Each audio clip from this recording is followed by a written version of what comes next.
ஸ்வேதா, அந்த வீடியோ பார்த்தீங்களா? நீலாங்கரையில அவர பார்க்கறதுக்கு வெயிட் பண்ணிட்டு இருந்த மக்கள சிஎம் விஜய் கார்லருந்து இறங்கி போயிட்டு, அவங்களோட ஒரு ஹைஃபை இது பண்ணிட்டு வராரு. ம். அந்த வீடியோ பார்க்கறதுக்கு ஒரு சாதாரண வீடியோவா தெரியலாம். பட் ஒரு நல்ல பாசிட்டிவ் ஜெஸ்டர் அப்படின்னு நான் பார்க்குறேன். அங்க நிக்கிற மக்கள சும்மா ஏதோ நிக்கிறாங்க அப்படின்னு சொல்லி போகாம, இறங்கி போய் பார்க்குறாருல்ல. தினமும் நிப்பாங்களே அப்போ.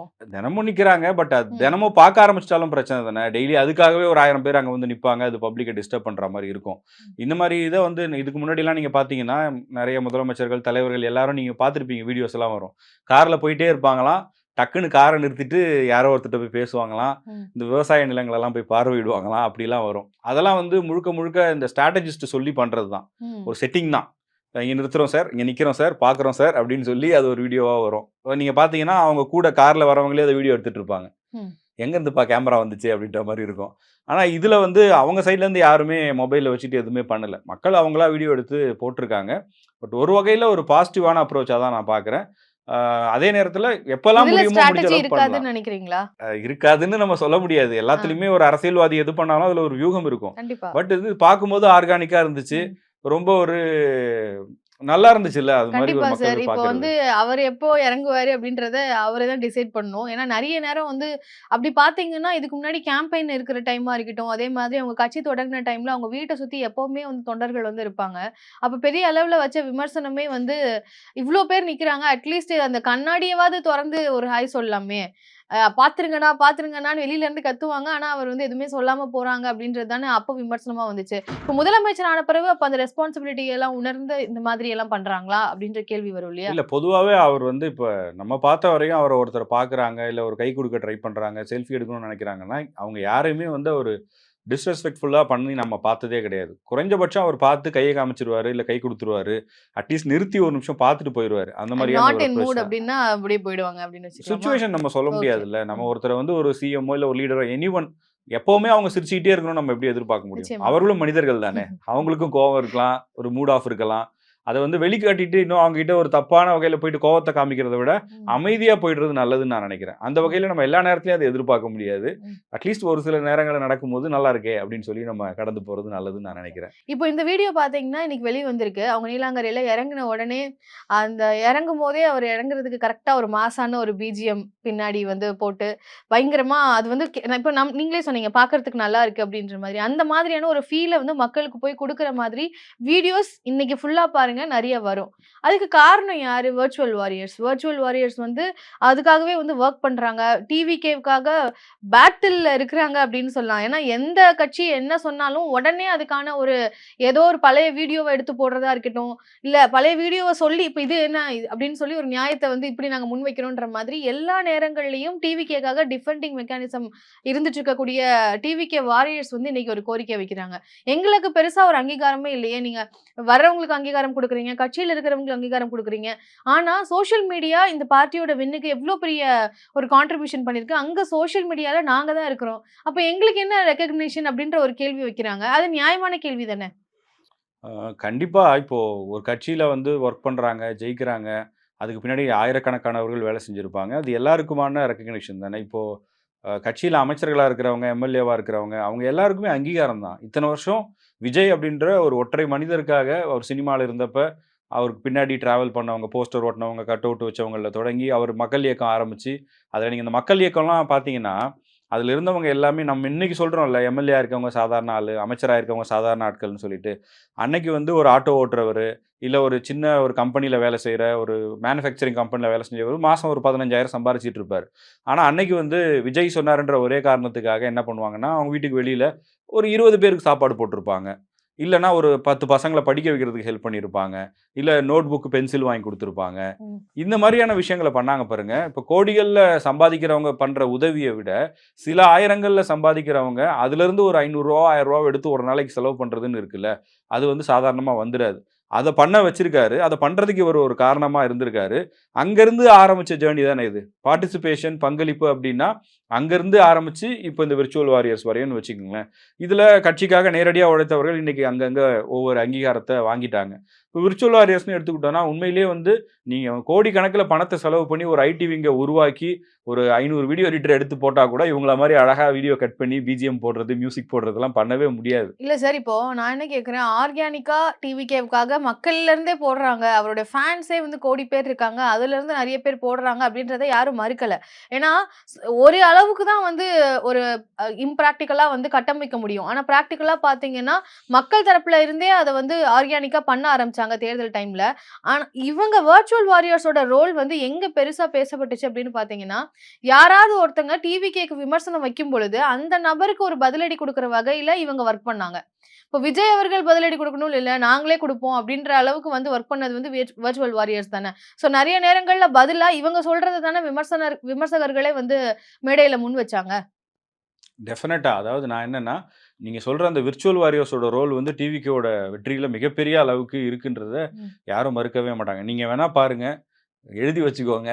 டெஃபினட்டா அவர் வந்து அவங்க எல்லாரையும் மீட் பண்ணுவாரு. ம். மீட் பண்ணி அவங்களுடைய அந்த பார்ட்டிசிபேஷன், அவங்க பண்ண வொர்க் எல்லாத்தையுமே ரெகக்னைஸ் பண்ணுவாரு.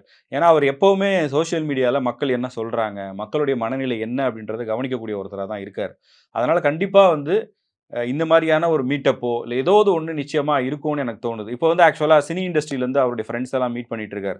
அது கூட பெரிய அளவுக்கு கிரிட்டிசைஸ் பண்ணப்படுது. என்னங்க சட்டம் ஒழுங்கு சரியில்ல. இவரு டெய்லியும் வந்து அவருடைய நண்பர்கள, சினிமாக்காரங்கள கூப்பிட்டு மீட் பண்ணிட்டு இருக்காரு அப்படின்னு சொல்லிட்டு. அதாவது இது எப்படின்னா, அது வந்து ஈஸியா சொல்லிறலாம். ஒரு ஃபோட்டோவா இருக்கிறதுனால, நீங்க 2 விஷயத்த தூக்கி பக்கத்துல வைக்கிறது தானே. ஒரு பக்கம் இப்படி நடந்துட்டு இருக்கு. இவரு பாருங்க நடிகர்கள சந்திச்சுட்டு இருக்காரு அப்படின்னா, அவர் டெய்லி வந்து அவருடைய வேலைய செய்றாரு. காலையில போறாரு. அவருடைய வேலைகள பார்க்குறாரு. செக்ரட்டரியேட்லருந்து வந்ததுக்கு அப்புறம் அவருடைய ஆஃபீஸ்ல உட்கார்ந்து, அவர பார்க்கணும்னு நினைக்கக்கூடியவர்கள சந்திக்கிறாரு. அதுல வந்து அவர் வெறும் நடிகர்கள மட்டும் தான் சந்திச்சுட்டே இருக்க போறாரா? அப்படின்னு கேட்டா கண்டிப்பா கிடையாது. அவர் அந்த இண்டஸ்ட்ரியில இருந்து வந்திருக்கிறதுனால மீட் பண்ணிட்டு இருக்காரு. என்ன பொறுத்தவரைக்கும் இந்த கம்மிங் டேஸ்ல டெஃபினட்டா அவர் எல்லா துறைகள்ல இருந்தும், அவர் கட்சியில இருக்கவங்களா இருக்கலாம், இல்ல ஜர்னலிஸ்ட்டா இருக்கலாம், இன்ஃப்ளூயன்சர்ஸா இருக்கலாம், விர்ச்சுவல் வாரியர்ஸா இருக்கலாம், யாரா வேணா இருக்கலாம். ஆனா எல்லாரையுமே அவர் வர்ச்சுவல் மீட் பண்ண தான் வாரியர்ஸ்ன்ற போறாரு. பேர குடுத்ததே அவர் தானே சார். இப்போ ஒரு வீடியோ மூலமா வந்து மை டியர் வர்ச்சுவல் வாரியர்ஸ் உங்களுக்கு எல்லாத்துக்கும் நான் வந்து இப்படிதான் நான் உங்களுக்கு சொல்லப் போறேன் அப்படின்லாம் சொல்லி அவங்கள ரெகக்னைஸ் பண்ணதே வந்து ஃபர்ஸ்ட் விஜய் அவர்கள் பண்ணாங்க தானே. அப்பதானே அந்த வார் ரூம் அப்படின்ற மாதிரி எல்லாம் வந்து பேசப்பட்டுச்சு. டிவிகேக்காக வந்து வொர்க் பண்ண ஆரம்பிச்சுட்டாங்க. இப்போ வந்து எந்த அளவுக்கு இந்த டிவிகேவோட வர்ச்சுவல் வாரியர்ஸ் வந்து ஒரு பிரஷர கிரியேட் பண்ணியிருக்காங்கன்னா, டிஎம்கேல இருந்து சோசியல் மீடியாவ எப்படி ஹேண்டில் பண்ணணும், சோசியல் மீடியால எப்படி வொர்க் பண்ணணும் அப்படின்றத வந்து அத முதல்ல லேர்ன் பண்ற ப்ராசஸ்க்காகவே ஒரு குழு அமைத்து அதுக்கான டிஸ்கஷன்ஸ பண்ண ஆரம்பிச்சிருக்காங்கன்னா, அந்த ஒரு பிரஷர கிரியேட் பண்ணது டிவிகேவோட வர்ச்சுவல் வாரியர்ஸ். அப்போ அவங்கள வந்து இவங்க அவ்ளோ தூரம் வந்து ஃப்ரீயா விட்டுற மாட்டாங்க. இல்ல எதுவுமே ரெகக்னைஸ் பண்ணாம இருக்க மாட்டாங்க அப்படின்றது தான் தோணுது. பட் ஸ்டில் இவங்க கேட்கிற அளவுக்கு வச்சுட்டாங்க அப்படின்றப்போ, அந்த இடத்துல நீங்க ஃபர்ஸ்ட் வந்த உடனே எல்லாருக்கும் ரெகக்னைஸ் பண்ற மாதிரி இவங்களுக்கான ரெகக்னேஷன குடுத்துருக்கணும். இப்ப அவங்க தரப்புல இருந்து கோரிக்கை வச்சு வர்றதுக்கு முன்னாடியே அத வந்து யோசிச்சிருக்கணும் அப்படின்றது தான். மேபி இப்ப இருக்கக்கூடிய பொலிட்டிக்கல் சிச்சுவேஷன்ல அவங்களால இதெல்லாம் வந்து கவனிக்க முடியலையா என்ன? அப்படின்ற ஒரு கேள்வி வருதுல்ல. நிச்சயமா. வந்ததுலேருந்தே அப்படியான ஒரு சிச்சுவேஷன் தானே இருக்கு. ஒரு நார்மலைஸ்டான டேவாவே இல்லையே. கவர்ன்மெண்ட் ஃபார்ம் பண்றதுல நெறைய ஸ்ட்ரகிள்ஸ் இருந்துச்சு. கவர்ன்மெண்ட் ஃபார்ம் பண்ணதுக்கப்புறம் நெறைய டெவலப்மெண்ட்ஸ் நம்ம பார்க்குறோம். அதுக்கப்புறம் இப்போ அசெம்பிளி நடக்க போகுது. இது வந்து சாதாரண விஷயம் இல்ல. ஒரு ஹெக்டிக்கான ஒரு டாஸ்க். நேத்து தான் ஒயிட் பேப்பர் சப்மிட் பண்ணியிருக்காங்க. ஸோ கவர்ன்மெண்ட்ட வந்து ஸ்மூத்தா ரன் பண்றதுக்கு ஒரு பக்கம் அவங்க ட்ரை பண்ணிட்டு இருக்காங்க. அதே நேரத்தில இது என்னன்னா, இப்போ அவங்க இன்னும் வெளிப்படையா பேசல. இப்ப நீங்க சொல்றதே வந்து தனிப்பட்ட முறையில இப்ப நம்ம வீடியோஸ ரெகுலரா ஃபாலோ பண்றவங்க, நம்ம கிட்ட பேசுறவங்கலாம் அவங்க சொல்றதெல்லாம் என்னன்னா, "என்னங்க நாங்கலாம் இவ்ளோ பண்றோம். எங்களலாம் கூப்பிட்டு தளபதி ஃபோட்டோ எடுக்க மாட்டாரா? எங்களுக்கெல்லாம் அந்த ஒரு இது இருக்கு." பட் ஆனா என்னன்னா, எங்கள கூப்பிட்டு பண்ணுவாருன்ற நம்பிக்கை எங்களுக்கு இருக்கு. இதெல்லாம் நாங்க ஒரு குறையா சொல்லல. எங்க தளபதி எங்களுக்கு பண்ணுவாருங்க அப்படின்னு அவங்க வச்சிருக்க கான்ஃபிடென்ட் இருக்குல்ல, அது வந்து பெரிய அளவுக்கு இருக்கு. அத வந்து அவங்க எந்த இடத்துலயுமே அது ஒரு கம்ப்ளைண்ட்டாவே சொல்லல பாருங்க. அது கட்சிக்காரங்க கிட்டயுமே ஆக்சுவலா நீங்க பார்த்தீங்கன்னா, கட்சியில இருக்கக்கூடிய நெறைய பேர் என்ன அப்படின்னா, "நான்லாம் பெரிய அளவுக்கு வொர்க் பண்ணேன் தலைவா. கண்டிப்பா ஒரு நாள் தளபதி எங்கள கூப்பிட்டு அப்ரிஷியேட் பண்ணுவாரு. அது ஒரே ஒரு காரணம் தான். எனக்கு பதவி கிடைக்கும், என்ன பணம் சம்பாரிக்கலாம் அப்படின்றதுக்காக நான் வரல. அவர ஒரு முறை பார்த்துறணும். அவர் வந்து நீ நல்லா பண்ணேன்னு சொல்லிறணும். அந்த ஒரு எதிர்பார்ப்பு மட்டும் தான் இருக்கு. அது கண்டிப்பா பண்ணுவாங்கன்ற கான்ஃபிடென்ட்டும் எங்களுக்கு இருக்கு. அதெல்லாம் நம்ம இல்லன்னு சொல்லவே முடியாது. நீங்க பார்த்தீங்கன்னா, DMK IT wing, ADMK IT wing, BJP IT wing, இன்னும் எத்தன கட்சிகளோட ஐடி விங் இருக்கோ, அத்தன ஐடி விங்குக்கும் சவால் குடுக்குற அளவுக்கு இன்னைக்கு வந்து விர்ச்சுவல் வாரியர்ஸ் இருக்காங்கல்ல. நீங்களே சொன்ன மாரி, இவங்கள எப்படி தான்டா சமாளிக்கிறது? இதுக்குன்னே உட்கார்ந்து நம்ம வந்து நெறைய வொர்க் பண்ணணும் போல இருக்கே! ஆமா. அப்படிங்கிற அளவுக்கு இன்னைக்கு எல்லாரும் வொர்க் பண்ற மாதிரி, ஆன்லைன் பிரசன்ஸ் வந்து டிவிகேக்கு மிகப்பெரிய அளவுல இருக்கு. ஒரு சின்ன இன்டர்வியூ குடுத்தா அடுத்த நிமிஷம் அது வைரல் ஆகுது. ஒரே ஒரு வார்த்தை யாராவது டிவிகேவ பத்தி தப்பா பேசினா அடுத்த நிமிஷம் வச்சு செய்றாங்க. அதனால சில டிவிகேவ விமர்சனங்களும் இருக்கு. விமர்சனங்கள் பண்றவங்களும் சரி, டிவிகேவ கண்மூடித்தனமா ஆதரிக்கிறவங்களும் இந்த இடத்துல ட்ரோல் பண்ணப்படுறாங்க அப்படின்றதும் இருக்கு இல்லையா? ஏன்னா டிவிகே அப்படின்ற அந்த வார்த்தைய உச்சரித்து உச்சரித்து விஜய் அப்படின்ற அந்த வார்த்தையை உச்சரித்து ஏதாவது ஒரு கருத்து சொல்றாங்க அப்படின்னாலே அது ஆட்டோமேட்டிக்கா வந்து ட்ரெண்ட் ஆயிருது. இப்போ வந்து மாஸ்டர் மகேந்திரன் அவர் வந்து பேசின விஷயம், அவர் ஆக்சுவலா டிவிகேக்கு வந்து சப்போர்ட்டா தான் பேசினாங்க. இன்னைக்கு அவங்க மன்னிப்பு கேட்டு வீடியோவே போட்டுட்டாங்க. ஆனா சப்போர்ட்டா பேசியும் எந்த எல்லைக்குன்னு ஒண்ணு இருக்கு இல்லையா? அவர் பேசினதுல இருந்து எவ்ளோ விமர்சனங்கள ஃபேஸ் பண்ணாங்க. அப்பவும் வர்ச்சுவல் வாரியர்ஸ் வந்து இருக்க தானே செஞ்சாங்க. நிச்சயமா. அந்த மாரியும் இருந்துச்சு. அதாவது விர்ச்சுவல் வாரியர்ஸோடைய ரோல பொறுத்தவரைக்கும் பாசிட்டிவான விஷயங்கள் இருக்கிற நேரத்தில, இப்ப இன்னும் சில நேரங்கள்ல ரொம்ப எக்ஸ்டென்ட்க்கு போயிடுறாங்கல்ல. அவங்க ம். பேசக்கூடிய ஒரு சிலர், எல்லாரும் இல்ல. ஒரு சிலர் வந்து அவங்க போடக்கூடிய கருத்துக்கள் வந்து ரொம்ப மோசமானதா இருக்கு. சில நேரங்கள்ல தரம் தாழ்ந்த கருத்துக்களா இருக்கு. அதுதானே பிரச்சனையா மாறுது. அப்ப அந்த இடத்துலயும் அவங்க சரி பண்ண வேண்டிய ஒரு தேவை இருக்கு. இப்போ முதலமைச்சர் வந்து மீட் பண்ணி, கட்சியின் தலைவரா அவர் வந்து இவங்களெல்லாம் மீட் பண்றாருன்னா, நல்லது பண்ணவங்கள அப்ரிஷியேட் பண்ற அதே நேரத்தில, யாரெல்லாம் வந்து ஒரு லைன தாண்டி போறாங்களோ, அவங்களையுமே கண்டிக்க வேண்டிய தேவை இருக்குல்ல. அத வந்து அப்படியே விட்டுறக்கூடாது தானே. அப்படியே அலோ பண்ணாங்கன்னா, அதுக்கு அல்டிமேட்டா இந்த பார்ட்டிக்கும், இந்த கவர்ன்மென்ட்டுக்கும் எதிரான ஒரு விஷயமா தான் மாறும். ஏன்னா கடந்த காலங்கள்ல நம்ம பார்த்திருக்கோம். இதே ஆன்லைன்ல வந்து இந்த மாரியான ஒரு சில குரூப் வந்து எல்லா கட்சியிலயுமே இருக்காங்க. அவங்க பண்ணக்கூடிய எக்ஸ்ட்ரீமான விஷயங்கள் தான் அந்த கட்சிக்கு, இல்ல அந்த ஆட்சிக்கே கெட்ட பெயரை ஏற்படுத்தியிருக்கு. அந்த மாரி நிலைமைக்கு இது போயிறக்கூடாது. இன்னொன்னு இவங்க ஏன் இவ்ளோ தாமதப்படுத்துறாங்க? இவங்கள கூப்பிட்டு அங்கீகரிக்கிறதுல. ஒரு அப்ரிசியேஷன் தானே. அத பண்றதுக்கு ஏன் தாமதிக்கிறாங்க? அப்படின்ற மாரி நினைக்கிறேன்னா, இப்போ இவங்க தான் டிவிகேவோட வர்ச்சுவல் வாரியர்ஸ் அப்படின்னு சொல்லி ரெகக்னைஸ் பண்ணி ஒரு ஃபோட்டோ ஏதோ வந்து வருது. அவங்களலாம் மீட் பண்ணாங்க அப்படின்ற செய்தி வரும்போது, ஆட்டோமேட்டிக்கா என்ன கேள்வி வரும்னா, இவங்க தான் வந்து நெறைய இடங்கள்ல ரொம்ப ஏற்கனவே நெறைய விமர்சனங்கள் எப்படி வருதுன்னா, டிவிகேவோட வர்ச்சுவல் வாரியர்ஸ் வந்து நெறைய கருத்துக்கள் ஆபாசமா வைக்கிறாங்க. பெண்களை குறித்து வந்து உடனே கொச்சையா பேசுறாங்க அப்படின்னு நெறைய பேர் வந்து கம்ப்ளைண்ட்ஸே ஃபைல் பண்ணாங்க. இப்போ வந்து வைஷ்ணவி அவங்க வந்து டிவிகேல இருந்து டிஎம்கே போனாங்க. அதே மாரி ஜூலி, அப்புறம் நெறைய பேர் ரஞ்சனா நாச்சியார் இவங்க எல்லாருமே வந்து தொடர்ந்து வைக்கக்கூடிய குற்றச்சாட்டு, பெண்களை எதிர்த்து இவங்க வைக்கக்கூடிய விமர்சனங்கள டிவிகேவோட பேஜ்ல இருந்து தான் எங்கள வைக்கிறாங்க. டிவிகேல டிவிகே கொடி, அதே மாரி விஜய் அவர்களோட ஃபோட்டோ இருக்கக்கூடிய ஐடிஸ்ல இருந்து எங்களுக்கு இந்த விமர்சனம் வருது. அப்போ அந்த இடத்துல டிவிகேல இருக்கக்கூடிய தலைவர் வந்து ஏன் இத வந்து கொஸ்டின் பண்ண மாட்றாங்க? இத ஏன் ரெகுலேட் பண்ண மாட்றாங்கன்ற கேள்விய அப்ப இருந்தே வச்சுட்டு இருக்காங்க. இந்த சூழல்ல இவங்க மீட் பண்ணி ஒரு ரெகக்னிஷன்லாம் குடுத்தாருன்னா, அப்ப இவர் சொல்லி தான் இவங்க இப்படிலாம் பண்றாங்க அப்படின்றது ஒரு விமர்சனமா கிளம்ப வாய்ப்பு இருக்கு. ஏற்கனவே சட்ட ஒழுங்கு பிரச்சனைகள் அப்படின்னு வரும்போது, பெண்களுக்கு எதிரா சைபர் புல்லிங்கும் நடந்துட்டு இருக்குன்னு வரும்போது, இவங்க மேல இந்த ஒரு குற்றச்சாட்டு இருக்கு.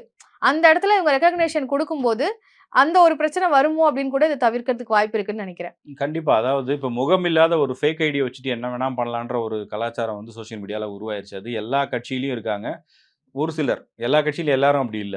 அந்த மாரி இங்கேயும் அந்த மாரி சில பேர் பண்ணிட்டு இருப்பாங்க. இப்ப என்னன்னா, உண்மையிலேயே ஹார்ட் ஒர்க் பண்ணி கட்சியுடைய நேம வந்து காப்பாத்துறதுக்காக போராடுறவங்க, இல்ல கட்சிக்கு எதிரா ஒரு நரேட்டிவ் வருதுன்னா, அத உடைக்கிறதுக்காக போராடுறவங்க இருக்காங்கன்னா, அவங்க எல்லாரையுமே கூப்பிட்டு ரெகக்னைஸ் பண்ணணும். ம். யார் அங்க வந்து பிலோ த பெல்ட் போறாங்களோ, அது யாரா இருந்தாலும் பாரபட்சமே பார்க்காம அவங்க மேல நடவடிக்கை எடுக்கணும். ம். ஏன்னா, இந்த கவர்ன்மென்ட்டுடைய மிகப்பெரிய ஸ்ட்ரென்த்தே வந்து பெண்களுடைய ஆதரவு தான். அப்படி இல்லன்னா அத அலர்ட் பண்ணணும் அப்படின்றது இருக்கு ஆமா. இல்லையா? பெண்களுடைய ஆதரவோடு வந்திருக்கிற கவர்ன்மென்ட் இல்ல. ம். அப்ப யாரோ ஒருத்தர் உங்களுக்கு பிடிக்காத ஒரு கருத்த, இல்ல உங்கள விமர்சனம் பண்ணா கூட, அவங்கள கேள்வி கேட்கலாம். நீங்களும் பதில கிரிட்டிசைஸ் பண்ணுங்க. அதுல வந்து பிரச்சனையே கிடையாது. பட் எந்த இடத்துல எவ்வளோ லிமிட்டோட நம்ம நிக்கிறோன்றது ஒண்ணு இருக்குல்ல.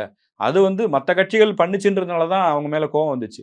அதையே இங்கிருந்தும் ஒரு சிலர் பண்றாங்க அப்டின்னா, அதே கோவம் மக்களுடைய கோபம் இங்க வரும். ஏன்னா அல்டிமேட்டா மக்கள் தானே இறுதி எஜமானர்கள். அவங்க தான் வந்து இன்னைக்கு ஒரு திரையில வந்து ஒரு நல்ல பொசிஷன்ல இருந்தவர, இன்னைக்கு அரசியல்லயும் ஒரு நல்ல பொசிஷனுக்கு கொண்டு வந்திருக்காங்க. அப்போ அவங்க என்ன எல்லாத்தையுமே கவனிச்சுட்டு தான் இருப்பாங்க. அவங்களுக்கு எல்லாமே தெரியும். நம்ம அவங்கள ம். வந்து முட்டாள்ன்னு நெனச்சிடவே கூடாது. அதுக்கு தகுந்த மாரி இருக்கணுன்றது தான். வர்ச்சுவல் வாரியர்ஸ் அப்படின்னு அந்த நேம் டேக் குடுத்து ரெகக்னைஸ் பண்ணி வீடியோ ரிலீஸ் ஆனதுக்கு அப்புறமே, நெறைய பேர் உங்க வர்ச்சுவல் வாரியர்ஸ் இப்படி என்னைய அபியூஸ் பண்றாங்க அப்படின்ற மாரி கம்ப்ளைண்ட்ஸ்லாம் அப்பவே வச்சாங்க. ஸோ அதெல்லாம் யோசிச்சு தான் இத வந்து இப்போ இந்த தாமதத்துக்கு ரீசனா கூட இருக்கலாம். ஆனா இங்கேயுமே வந்து ஒரு ஃபில்ட்ரேஷன் தேவைப்படுது அப்படின்றது தான். உண்மையாவே உழைக்கிறவங்களுக்கான அந்த ஒரு வேல்யூவ குடுத்துட்டு, சில பேர் தவறா வந்து அத ஹேண்டில் பண்ணலாம். அதுக்கான ஒரு அலர்ட்னஸையும் வந்து டிவிகேவோட தலைமையில இருந்து போச்சு அப்படின்னா, இன்னும் அது நல்லா செயல்படும் அப்படின்னு நான் நெனைக்கிறேன். ஏன்னா டிஎம்கேவோட ஐடி விங் மேலயும் இந்த மாரி நெறைய குற்றச்சாட்டுகள் வந்திருக்கு. அப்ப அதிலிருந்து இவங்க எந்த வகையில மாற்றமா இருக்க போறாங்க அப்படின்றதுக்கான ஒரு கேள்வியும் வருது இல்லையா? கண்டிப்பா. ஒவ்வொரு பார்ட்டியுமே அவங்க என்ன பண்றாங்க அப்படிங்கிறது ஒவ்வொரு நாளும் நம்ம சோசியல் மீடியால பார்க்குறோம். அதனால யாரெல்லாம் பாதிக்கப்படுறாங்களோ, அந்த விக்டிம்ஸே வந்து வெளிப்படையா பேசுறதையும் நம்ம கவனிக்கிறோம். அப்படி இருக்கிற நேரத்தில, இந்த இடத்துலயும் அது நடந்துறக்கூடாது அப்படிங்கிற ஒரு விஷயத்தை இவங்க கண்டிப்பா என்ஷூர் பண்ணணும். அதே மாரி கட்சியுடைய கட்டமைப்பிலயுமே இவங்க வந்து எல்லா இடங்களையும் இன்னும் நெறைய பேர வந்து உருவாக்க வேண்டிய தேவை இருக்கு. இப்ப என்னன்னா, ஏற்கனவே இருந்த கட்சியுடைய ஒரு அடிப்படை கட்டமைப்புல முதல்வர் விஜய்க்கு இருந்த ஒரு பெரிய பாப்புலாரிட்டிலயும், மக்கள் ஆதரவிலயும் ஜெயிச்சு வந்து அவங்க உட்கார்ந்துட்டாங்க. ஆனா, நீங்க கட்சிய எடுத்து பார்த்தீங்க அப்டின்னா, இன்னும் அங்க சார்பு அணிகள் இல்லாம இருக்கு. முக்கியமான பொறுப்புகள் நிரப்பப்படாமல் இருக்கு. இப்ப பல இடங்கள்ல மாவட்ட செயலாளர்கள் நியமனம் போடணும்னு சொல்றாங்க. இப்ப அதெல்லாம் உருவாக்கும்போது தான் இந்த கட்சி ஒரு முழுமை பெறும். எல்லா இடங்கள்லயுமே ஒரு கண்ட்ரோல் மெக்கானிசமும் இருக்கும். அப்ப நீங்க ஒரு பார்ட்டி ஸ்ட்ரக்சர்க்குள்ள வந்துட்டாங்கன்னா, யார் ஒருத்தருமே அந்த கட்சியுடைய கட்டுப்பாட்ட மீறி பேச முடியாது. அத வந்து கண்ட்ரோல் பண்ணிற முடியும். பட் ஆனா அது ஒரு ஹெக்டிக்கான டாஸ்க்ன்னு தான் நான் நினைக்கிறேன். அத ஈஸியா சொல்லிட முடியாது. கம்மிங் டேஸ்ல அத பண்ணுவாங்கன்னு சொல்றாங்க. வெயிட் பண்ணி பார்ப்போம். ஆமா. கண்டிப்பா இதுக்குன்னே ஒரு ரெகக்னைஸ்ட் ஒரு விங் மாதிரி கிரியேட் பண்ணா கூட வந்து அது இன்னும் பார்ட்டிக்கு வந்து ஒரு அவங்களுக்கும் ரெகக்னிஷன் கிடைச்ச மாதிரி இருக்கும். அவங்களும் இதுதான் எங்களுடைய ரெகக்னைஸ்ட் ஆன ஆட்கள் அப்படின்ற மாதிரி கிளைமும் பண்ணிக்க முடியும். ஸோ அதுக்கான ரெகக்னிஷன் அவங்க கேட்கறது நியாயமான ஒரு கோரிக்கை தான். ஸோ தலைமை என்ன பண்ண போறாங்க அப்படின்றத பொறுத்திருந்து பார்க்கலாம். வர்ச்சுவல் வாரியர்ஸ்க்கு எப்படி ஒரு ரெகக்னிஷன் கிடைக்க போகுது அப்படின்றதையும் விரைவில நம்ம பார்க்க முடியும்னு நினைக்கிறேன். ஸோ வர்ச்சுவல் வாரியர்ஸ் கேட்கக்கூடிய இந்த கோரிக்கை பற்றி நீங்க என்ன நினைக்கிறீங்க? இப்போ சமீபத்தில விஜய் அவர்கள் சினிமா பிரபலங்களையும் வந்து மீட் பண்ணிட்டு இருக்காங்க. அதெல்லாம் பற்றி உங்க பார்வை என்ன அப்படின்றத கமெண்ட்ல சொல்லுங்க.